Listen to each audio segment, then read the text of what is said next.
On parle d'investir. D'investir dans la bourse, d'investir en immobilier, d'investir même dans les crypto-monnaies. Alors, c'est quoi au juste investir et comment réellement et pratiquement investir? Alors, dans cette vidéo, je vais te montrer comment pratiquement, étape par étape, même avec 100 dollars. D'accord? Alors, reste avec moi jusqu'à la fin de la vidéo. Apprends à investir et commence à investir dès aujourd'hui. Alors, c'est quoi investir? Investir, c'est placer ton capital, placer ton argent dans l'espoir d'en tirer profit avec le temps. OK?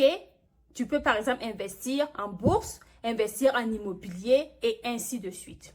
D'accord? Et on a plusieurs types d'investissement. Vraiment, c'est expliqué simplement, beginner friendly pour que vous compreniez. D'accord? Sans rentrer dans les détails compliqués. On a différents types d'investissements, plusieurs types. On a par exemple la bourse avec les actions, les ETF, les obligations, les fonds communs de placement, les certificats de placement garantis, les crypto-monnaies, l'immobilier, les startups, ainsi de suite. Et j'en passe, il y en a plusieurs, ok? Pour ne citer que cela. Et dans cette vidéo, on va se focaliser sur la bourse et les ETF. La bourse pour dire les actions, ok? Et c'est quoi une action? Simplement, si vous avez un iPhone, vous connaissez Apple, la marque Apple, right? Et lorsque vous allez dans le marché boursier, Apple est coté en bourse et vous achetez une action Apple, cela signifie que vous détenez une petite partie de la compagnie. Donc, si l'action monte, votre investissement également monte. Exemple, il y a 10 ans passés, prenons un exemple, vous avez investi 1000 dollars dans Apple et aujourd'hui, ce 1000 dollars vaut 10 000 dollars. Vous voyez, votre investissement s'est multiplié avec le temps. OK?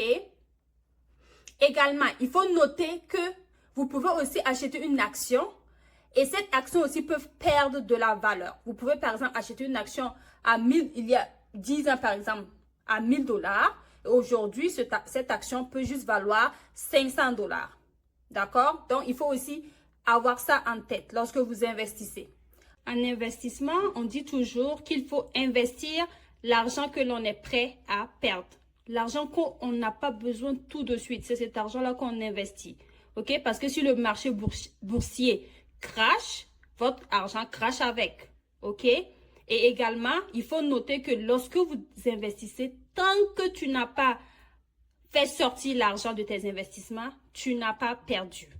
OK? C'est au moment de faire retirer l'argent que tu perds. Lorsque le marché boursier crash ou bien tes investissements sont à la baisse. D'accord? Des choses à garder en tête. Maintenant, c'est quoi les ETF? Les ETF, c'est comme un panier, OK? Un panier avec différentes actions à l'intérieur. OK? Donc, lorsque vous achetez un seul ETF, vous achetez un panier avec différentes actions à l'intérieur. Donc, lorsque vous achetez un seul ETF, cela signifie que vous achetez une petite partie de plusieurs compagnies en même temps. OK?